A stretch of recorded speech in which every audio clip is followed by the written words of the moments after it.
Selamat pagi sahabat sehat RSUP Dr. Karyadi. Selamat datang dalam episode berikutnya dari Karyadi Podcast. Kali ini kita akan ngobrol-ngobrol santai, kita akan berbicara mengenai pelayanan bedah minimal invasif bersama saya Dr. Kevin dari bagian bedah RSUP Dr. Karyadi. Podcast kali ini seperti saya sampaikan di awal akan bercerita mengenai pelayanan bedah minimal invasif di Rumah Sakit Umum Pusat Dr. Karyadi Semarang. Nah, sahabat sehat semuanya, kalau kita cerita soal bedah, kita bicara soal pembedahan itu pasti dalam pikirannya, dalam hatinya itu ada rasa takut, mungkin ada rasa cemas, atau mungkin ada juga rasa penasaran. Seperti sekarang tuh pembedahan bagaimana sih prosedurnya? Apakah masih sama dengan yang terjadi beberapa tahun yang lalu? Lalu ke depannya apakah ada perubahan? Lalu hal-hal apa saja yang terjadi dan seterusnya. Kebetulan bersama saya pada pagi hari ini kita sudah kedatangan salah seorang pakar yang sangat ahli di bidang pembedahan minimal invasif. Kita kedatangan narasumber kita, Dr. Bernardus Paris Budiono, MSc Med spesialis bedah, konsultan bedah digestif. Selamat pagi, dokter. Selamat pagi, Dr. Kevin. Selamat pagi, dokter. Salam sehat ya, dok. Masih sehat, masih Salam semangat, sehat. dokter. Siap, semua sehat. Siap, dokter. Jadi, pada episode podcast kali ini, kita akan berbicara dengan Dr. Paris. Kita akan mengupas tuntas mengenai tindakan bedah minimal invasif, ya, dokter? Iya. Oke.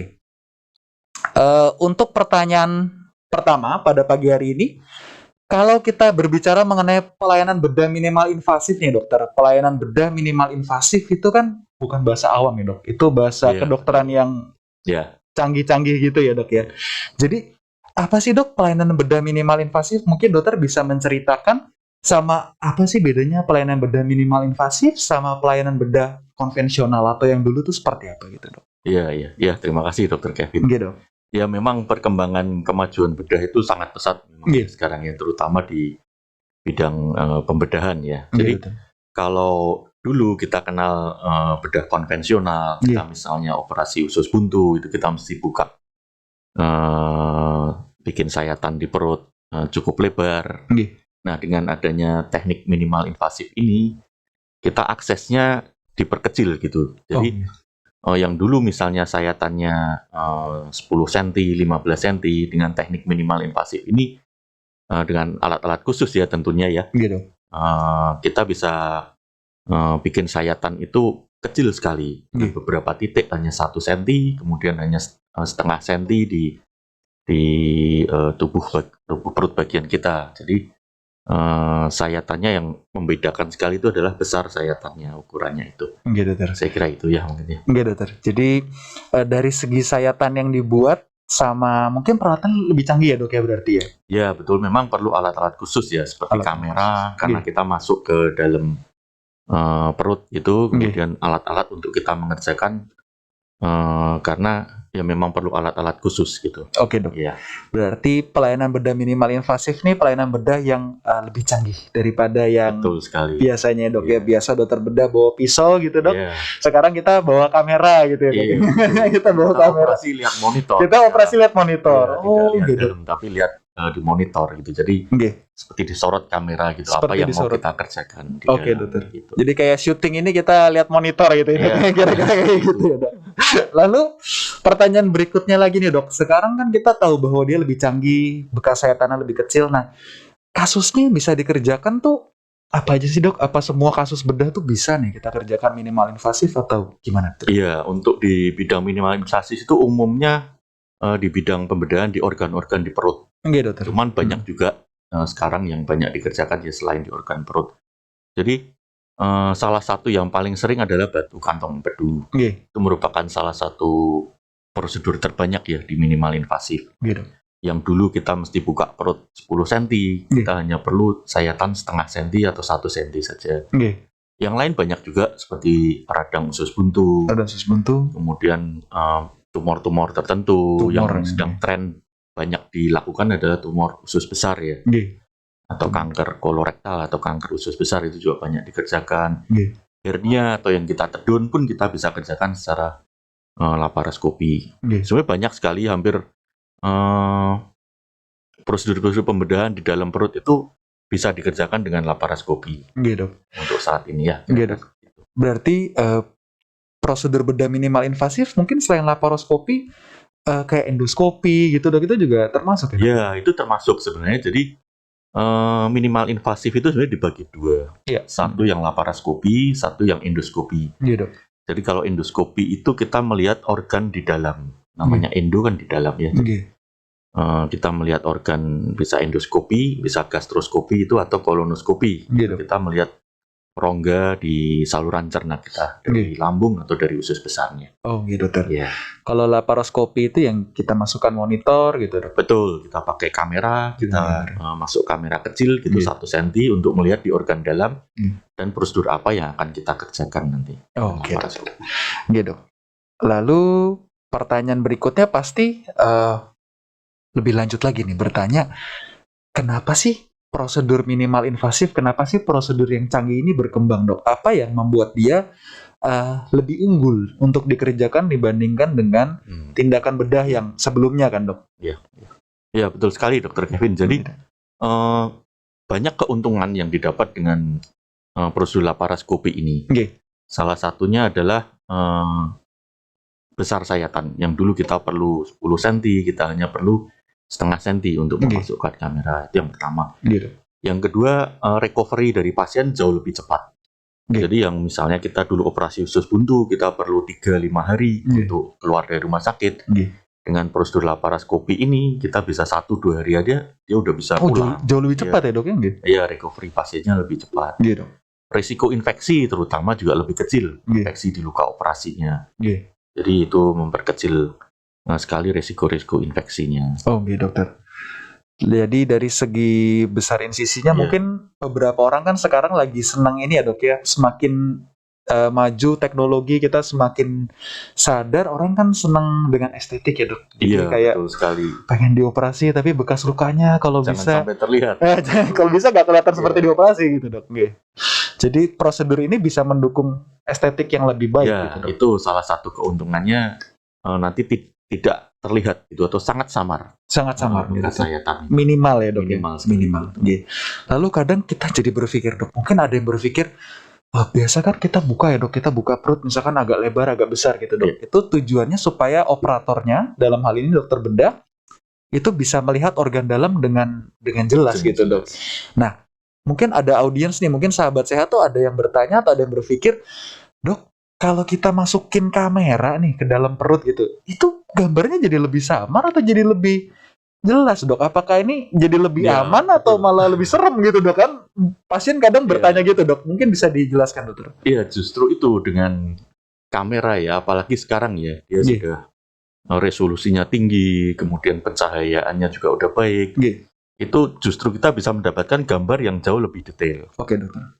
Jadi kita bisa melihat ke arah mana saja. Dengan diarahkan kamera itu kita mau mencari misalnya kantong empedu atau usus buntu gitu, jadi jauh lebih detail. Nah, yang terakhir ini kita justru udah punya juga kamera yang 3D. Dok. Iya, jadi kita operasi melihat monitor dengan gambaran 3 dimensi. Gambaran 3 dimensi. Iya, itu akan memperbaiki atau mempermudah dalam kasus-kasus tertentu ya. Iya dokter. Jadi kayak nonton film dulu ya dok ya. Betul. Kacamata khusus. Kacamata khusus. Nah, tindakan operasi itu kacamata hitam ya. Kacamata hitam. Jadi kita dengan alat itu, dengan bantuan itu kita bisa melihat suatu organ itu 3 dimensi dok. Betul, dan sangat detail sekali. Sangat detail ya dok. Detail sekali. Yang tidak terlihat dengan mata telanjang waktu kita operasi terbuka. Itu kita bisa jauh lebih jelas untuk menentukan anatomi, kemudian struktur-struktur pentingnya, itu kita bisa tahu dengan teknik laparoskopi ini sebenarnya. Dokter. Lalu mungkin sedikit sharing dari cerita pengalaman dokternya dok. Sebagai operator, dokter itu lebih senang atau lebih nyaman itu dengan menggunakan tindakan bedah yang lama atau dengan menggunakan yang minimal invasif? Iya, tentu kalau suatu pembedahan yang bisa dilakukan dengan laparoskopi tentu lebih enak dengan laparoskopi. Iya dokter. Karena kita tadi yang kita bisa detail, kita bisa melihat sesuatu lebih baik. Untuk pasiennya juga recovery lebih cepat. Rasa nyerinya juga minimal sekali. Dia bisa kembali ke rumah lebih cepat juga. Nah, itu jadi banyak sekali keuntungannya sebenarnya. Memang tidak semua bisa kita kerjakan dengan laparoskopi, terutama Oh, kasus-kasus yang sudah advance atau kasus yang sulit memang kita nggak bisa paksakan demi Iya. kepentingan safety atau keamanan dari pasien sebenarnya. Oh, gitu dokter. Baik, tapi kalau ada pilihan bisa dikerjakan Tentu dengan laparoskopi. lebih nyaman juga Lebih untuk nyaman. operator ya dok, Iya. ya, lebih enak. Oke dok. Lalu pertanyaan berikutnya, pasien kadang bertanya juga nih, dokter kita mau prosedur pembedahan kan kadang disuruh puasa gitu ya dok ya, suruh puasa, Iya. terus setelah dimasukkan ke dalam recovery room itu kita mulai bisa makan sedikit-sedikit gitu dok. Nah, mungkin dokter bisa ceritakan sedikit ya dok, apa ada perbedaan nggak sih dok persiapan pasien sebelum melakukan tindakan Betul. pembedahan lama sama yang baru nih gimana Iya, gitu dok? betul. Prinsipnya sih sama sebenarnya ya. Prinsipnya Itu sama, ya. persiapan operasi itu prinsipnya sama. Pasien juga harus puasa. Kemudian beberapa persiapan seperti laborat, kemudian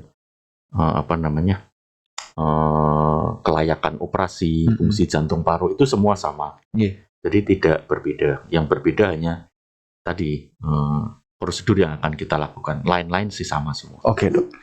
Lalu kadang pasien ada yang pertanyakan, pasien sekarang mulai ini ya dok ya banyak baca ya kan, lebih banyak sumber informasi dan seterusnya.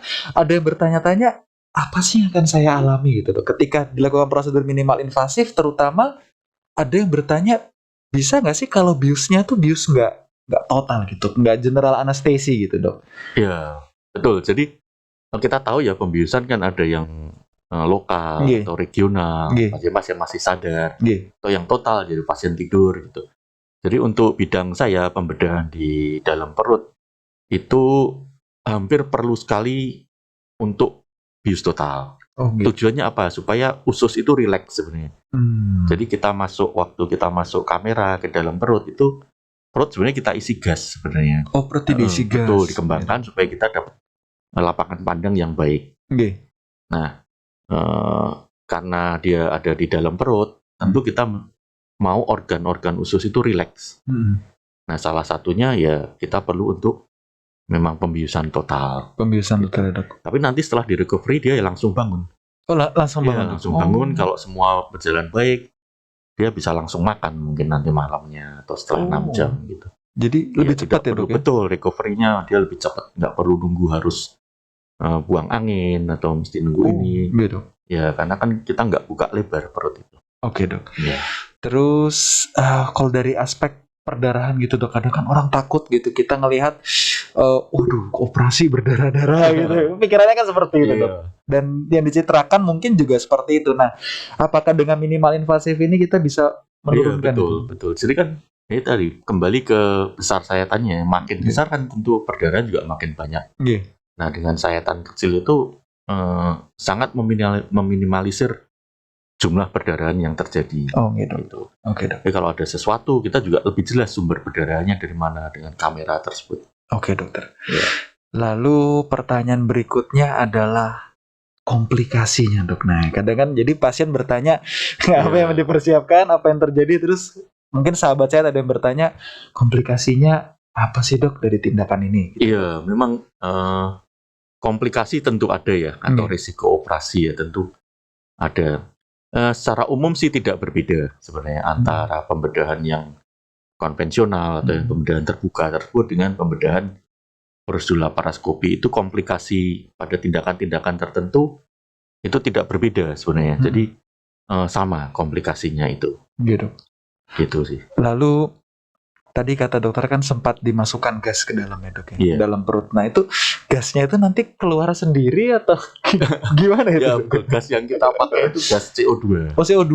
Jadi dia justru paling aman sebenarnya gas CO2 itu. Di dalam itu dia akan hilang dengan cepat. Akan hilang dengan cepat. Nah, diserap atau dikeluarkan dulu. Setelah kita ada seperti klepnya gitu. Nah, sebagian yang masih di dalam dia akan sebentar saja udah hilang. Oh, gitu. Ya. Berarti nggak bikin perut kembung sama ya, sekali tidak. Dengan takut, aduh perutnya jadi kembung gitu karena kena gas gitu dok. Dia dok. Lalu ada sahabat sehat yang bertanya juga, jadi sebelum kita bikin podcast ini dok, saya sempat iseng di Instagram story saya tanyakan gitu dok. Ini mungkin teman-teman atau sahabat sehat ada yang ingin bertanya mengenai prosedur minimal invasif, kebetulan dengan narasumbernya yang expert di bidangnya. Nah, ada yang bertanya seperti ini dok. Dokter, apakah prosedur minimal invasif ini tercover dalam BPJS ya dok? Sih gitu ya dok. Betul. Jadi untungnya Rumah Sakit Karyadi ini yang kita cintai ini, dia mengcover semuanya untuk seluruh prosedur tindakan laparoskopi dengan BPJS. Kita tahu sebenarnya alat-alatnya itu sangat mahal sebenarnya. Alat-alatnya mahal. Beberapa kita disposable ya, sekali pakai. Nah itu bisa di cover semua oleh Rumah Sakit Karyadi ini. Oh gitu. Berarti semuanya masih tercover dalam BPJS ya dok. Ini terima kasih pada Mbak Ria dan Mas Adi ini. Betul. Icon kita ada di depan. Lalu pertanyaan berikutnya dokter, tadi dokter sudah ceritakan sih dok bahwa preferably lebih dipilih itu sebenarnya under general anesthesia dok ya, kalau bisa ya.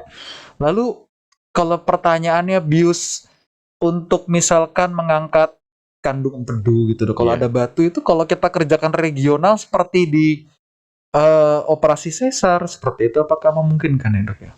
Ya, untuk kalau laparoskopi cukup sulit ya, jadi lebih prefer untuk bius total. Oke dok. Karena untuk keamanan pasien sendiri dan juga kenyamanan dari dokter bedahnya yang mengerjakan. Kenyamanan operatornya juga ya dok ya. Betul. Baik, kalau gitu. Lalu kita akan masuk pada pertanyaan terakhir sebenarnya dokter dari sesi tanya jawab ini untuk mencakup pertanyaan dan hal-hal yang ingin diketahui oleh para sahabat sehat semuanya gitu dok. Jadi dilakukan tindakan minimal invasif ini dok, kapan dirancang ya? Kadang orang tuh kepingin tahu gitu dok, apakah pasien datang ke, kalau bisa kan dari cerita dokter ini kan sangat baik ya dok ya, sangat canggih, sangat baik. Kalau bisa semua pengen kita lakukan minimal invasif. Nah, namun kembali lagi kepada operator kan, kepada dokter bedah yang bersangkutan. Jadi untuk merancang ini pasien tuh harus apa sih dok gitu? Misalnya apakah harus konsultasi, datang, berobat, lalu menceritakan kondisi atau gimana gitu dok? Iya betul. Jadi sebenarnya sama persiapannya ya. Jadi pasien datang dulu, kita ketemu dulu, kemudian kita lakukan anamnesis atau kita tanya jawab, kemudian kita lakukan pemeriksaan fisik, kemudian laborat dan lain-lain. Nah, setelah kita ada diagnosis, baru kita pikirkan prosedur apa yang tepat untuk pasien tersebut. Oke, misalnya batu empedu yang terbanyak, ya kita bisa kerjakan dengan laparoskopi, dengan persiapan-persiapannya. Nah, beberapa kasus memang tidak bisa, misalnya kasus yang sudah batu empedu itu udah meradang hebat sampai bocor kantong empedunya, karena kita mesti mencuci perut, kita mesti macam-macam ya, itu memang tidak layak misalnya untuk dilakukan secara laparoskopi. Jadi tapi umumnya hampir sebagian besar sih bisa kita kerjakan dengan laparoskopi tersebut. Pasiennya perlu mondok dulu nggak dok sebelumnya? Nah itu memang ada pertanyaan, tergantung sebenarnya. Karena kan gitu kan dok, sekarang kan relatif muda, betul. Baik. Tidak perlu mondok dulu sebenarnya. Jadi bisa masuk pagi, kita siapkan dulu. Asal semua baik, sore itu bisa kita kerjakan. Sore dikerjakan. Lain kalau misalnya pasien sudah umur 80 tahun, tentu kita perlu persiapan lebih untuk pasien tersebut. Jadi tergantung kondisi pasiennya dok ya. Tapi mondok itu sekarang bukan jadi suatu keharusan dalam tanda kutip. Bisa kita rancang. Nah terus setelah itu dokter bilang recovery-nya setelah operasi tetap di rumah sakit dulu ya dok? Karena kan biusnya umum, jadi perlu 1-2 hari. 1-2 hari pemantauan, kalau sudah baik sudah bisa pulang, bisa langsung jalan, langsung bekerja umumnya. Gitu. Tinggal lanjut kontrol aja gitu. Lanjut kontrol. Kadang pasien bertanya juga pantangannya apa gitu dok. Nah betul, itu banyak sekali ditanyakan. Pantangannya gimana? Ya untuk kasus-kasus, kebanyakan kasus sih sebenarnya tidak ada pantangan sebenarnya. Pantangan makan atau pantangan bekerja. Memang ada beberapa yang perlu perhatian ekstra sebenarnya. Seperti kalau kita operasi hernia dengan laparoskopi, kita kan pasang seperti mesh ya, seperti jaring. Nah itu memang pasien dianjurkan tidak olahraga atau bekerja berat dulu untuk beberapa waktu. Untuk makanan sih saya kira sih tidak ada. Berarti tergantung jenis operasinya. Betul. Oke dok, kalau kayak gitu. Nah kadang hernia itu turun berdok itu ya dok ya? Iya betul. Terus masuk ke dalam. Iya.